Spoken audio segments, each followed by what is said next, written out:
Alright guys, so welcome to the wave trading India. My name is Dev. इस video में हम लोग बात करेंगे रिसेंटली जो मार्केट में मूवमेंट हुई है उसको किस तरह से एनालाइज कर सकते हैं और किस तरह से हमने अपने ग्रुप में परफॉर्म किया है या फिर किस तरह से एंटिसिपेट किया गया है। नाउ ये जो अपडेट है मैं काफ़ी दिनों बाद आपको अपडेट कर रहा हूँ। So most probably I think 15 या 20 दिन हो चुके हैं जो लास्ट अपडेट मैंने दिया था। तो ये मत समझना कि जो प्रीमियम ग्रुप है या वो रेगुलर नहीं चल रहा है। इट जस्ट कि मैं पब्लिकली आपको अपडेट नहीं कर पा रहा हूँ for the time management and बहुत सारे अदर स्टफ्स होते हैं जिसमें अभी उलझा हुआ हूँ। बट एनीवेज, सो इस वीडियो में बात करते हैं। पहले तो वेव एनालिसिस के बारे में बात कर लेते हैं कि ये हेल्प मुझे कैसे करती है इन स्ट्रक्चर्स और इन पैटर्न्स को आइडेंटिफाई करने में। पहले मैं आपको बता दूं कि जो वेव एनालिसिस है ये मार्केट की मूवमेंट को एनालाइज किया जाता है, जिसमें आप अभी रिसेंटली अगर मार्केट को देखो तो कैसे ये up down up down up down कर रहा है। अगर रिसेंटली लास्ट टाइम जब मैंने आपको अपडेट किया था मार्केट तो यहाँ पर था, तो यहाँ पर जब मार्केट है तो वेव एनालिसिस जो होता है, जैसे मैंने आपको बताया कि जो मूवमेंट होने वाली होती है और वो वेव कहाँ पर ख़त्म हो सकती है, जहाँ से वो रिवर्सल आ जाएगी और उसके बाद फिर उस मार्केट में किस तरह से जंक्शन बनते हैं वो मैं आपको बताता हूँ। तो यहाँ पर एक रेफरेंस मैं आपको देता हूँ। मेरे हिसाब से मोस्ट प्रॉब्ली यहाँ पर मार्च का कुछ होगा।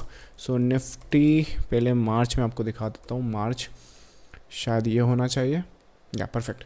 सो यहाँ पर देखो किस तरह से ये एंटिसिपेट किया गया। ये अपने प्रीमियम ग्रुप का अपडेट है। यहाँ पर आप तारीख देख सकते हैं, यहाँ पर टाइम देख सकते हैं अगर आप टाइम देख रहे हैं तो। सो मार्केट जो है वो यहाँ पर है।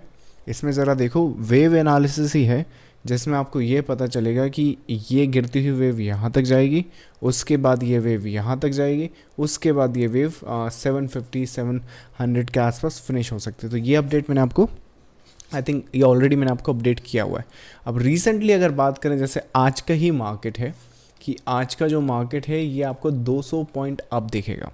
अब मैं आपको बताऊंगा अगर ये जो है, आपको कितने ही ऐसे ट्रेडर्स हैं जो मार्केट में सिर्फ है ना 20 पॉइंट्स 30 पॉइंट्स इसमें ही खुश हो जाते हैं। अब इसमें अच्छी बात तो ये है कि चलिए 20-30 पॉइंट्स भी ज़्यादा लाइक बुरे नहीं हैं, पर मुझे एक बात बताइए कि आप प्रॉफिट में 20-30 पॉइंट्स देख रहे हैं, क्या आपके लॉसेस भी 20-30 पॉइंट्स के होते हैं? मोस्ट प्रॉब्ली क्या होता है कि जब आप लाइक जो आपके रूल्स होते हैं वो जब आप फॉलो कर रहे हैं तब तो ठीक है, लेकिन कई बार रूल्स आपके ब्रेक हो जाते हैं। आपको पता ही नहीं चलता कि आपने कब 30 पॉइंट्स का स्टॉप लॉस रखा था। अब 30 पॉइंट्स का अप टर्न करेगा मेरे फेवर में, और उसके बाद 30 पॉइंट्स का स्टॉप लॉस जो होता है वो 300 पॉइंट्स का हो जाता है, राइट। वो क्यों होता है? प्रॉफिट में तो आपसे 30 से लेके 50 पॉइंट्स नहीं लेते बन रही है, लेकिन 30 पॉइंट्स का स्टॉप लॉस देने की बजाय जहाँ 30 पॉइंट्स देना था वहाँ 300 पॉइंट्स का स्टॉप लॉस दे रहे हैं। क्यों? क्योंकि अंडरस्टैंडिंग ही नहीं है कि ये वेव जाएगी तो कहाँ तक जाएगी। फॉर एग्जांपल कि ये जो वेव है, अगर मैं आपको बताऊं कि ये वेव गिरती हुई यहाँ से इस तरह से जा सकती है। अब जब ये इस तरह से जाएगी, और वो भी कब? जब मार्केट यहाँ पर हो, मतलब कि कल। आज का मार्केट तो ओपन छोड़िए, यहाँ पर आपको बताऊं, और उसमें अगर आपको यहाँ पे बाई सेटअप्स मिले और उसके बाद आपको यहाँ पर देखने को मिले कि अच्छा ये जो वेव है अगर ये यहाँ तक गई, अगर बाई सेटअप्स यहाँ पर गए तो ये टैग कर सकती है इसको यहाँ तक जा सकती है। तो मैं क्यों यहाँ पर फिर 30 पॉइंट्स लेकर निकलूँ? क्योंकि जब लॉस होगा तब भी 30 पॉइंट्स का वो बढ़ेगा, राइट। तो जब आपके लाइक लॉसेस अगर बढ़ रहे हैं तो ज़रा प्रॉफिट पे भी तो फोकस करें, राइट। तो सिनारियोस के हिसाब से पहले मैं आपको इसका स्नैपशॉट बताता हूँ। 26 अप्रैल का निफ्टी मेरे हिसाब से कल का जो वीकली आउटलुक अपन ने दिया है 26 अप्रैल, ज़रा इसको देखिए। ये क्या है?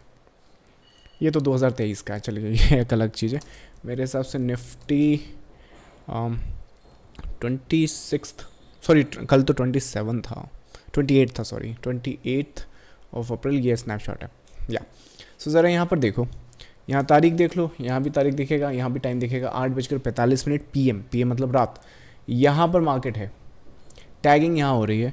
अब आप बताइए यहाँ पे 30 पॉइंट्स लोगे? तो वही मैं यहाँ पे बताने की कोशिश कर रहा हूँ कि जो वेव एनालिसिस है, यहाँ पर जब वेव्स की कंप्लीशन होती है तो उनका जो पॉसिबल एंटिसिपेशन होता है वो क्लियर होता है, और ये तब जब इंटरनल बात हो। लार्जर स्केल जो है वो तो चल ही रहा है। तो इस तरह से हम लोग मार्केट को एनालाइज करते हैं। इस तरह से जो होती है वेव एनालिसिस हमारी हेल्प करती है कि किस तरह से ये मार्केट पोटेंशियली मूव कर सकता है और कहाँ पर हम लोग उसे एंटिसिपेट कर सकते हैं। तो ये तो कल की अपडेट हो गई। अगर इसमें मैं आपको आज के लाइव मार्केट की अपडेट दूँ, निफ्टी मेरे हिसाब से इंट्राडे होगा। आज है 29 तारीख, सो 29 अप्रैल लिख देते हैं, आना चाहिए मेरे हिसाब से। ये होगा, ये आज का स्नैपशॉट है। आज का जो प्रीमियम ग्रुप होता है उसी का स्नैपशॉट आप देख रहे हैं। यहाँ पर टाइम देख सकते हो, यहाँ पे तारीख देख सकते हो, यहाँ पे भी तारीख होती है, राइट। प्राइस कहाँ पर चल रही है, प्राइस लगभग 22,450 पर चल रही है। 22 सेटअप्स आपको ढूंढना है। कब अपडेट किया, आज ही के सेशन में 10 बजे अपना सेशन स्टार्ट होता है, 10:01 पे ये सेटअप डिस्कस किया जा रहा है। तो सिनारियोज के हिसाब से इस तरह की एंटिसिपेशन, और अगर मार्केट में मैं ये नहीं कहूँगा कि wave analysis he the best है, क्योंकि दी बेस्ट या दी सुप्रीम थिंग तो मार्केट है।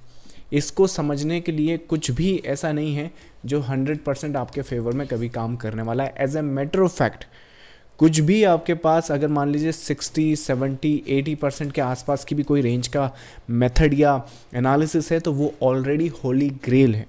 लेकिन जो वेव एनालिसिस है वो इस मार्केट के सबसे करीब जाता है, या फिर इस मार्केट को समझने में सबसे जो एंटिसिपेशन होती है वो क्लियर कट यहाँ पर होती हैं, ताकि जो टॉप्स एंड बॉटम्स या फिर जो फेक आउट बनते हैं मार्केट में उसे हम आइडेंटिफाई कर सकें। As a matter of fact अगर ये जो वेव है यहाँ पर ये पैटर्न देख रहे हो, ये एग्जैक्टली ऐसा भी हमने एंटिसिपेट किया। मेरे हिसाब से अगर उसका स्नैपशॉट अवेलेबल हुआ तो मैं बताता हूँ, बट ये हुआ कब था, 19 अप्रैल। चलिए सो निफ्टी देख लेते हैं, 19 अप्रैल में कहीं होना चाहिए, 21 अप्रैल के आसपास का स्नैपशॉट है या सो ये स्नैपशॉट देखो, ये लास्ट वीक का स्नैपशॉट मैं आपको बता रहा हूँ। 21 अप्रैल को ये डिस्कस किया गया है, यहाँ पर स्ट्रक्चर डिस्कस है, टाइम आपको यहाँ पर दिख रहा होगा, डेट भी यहाँ पर दिख रही होगी।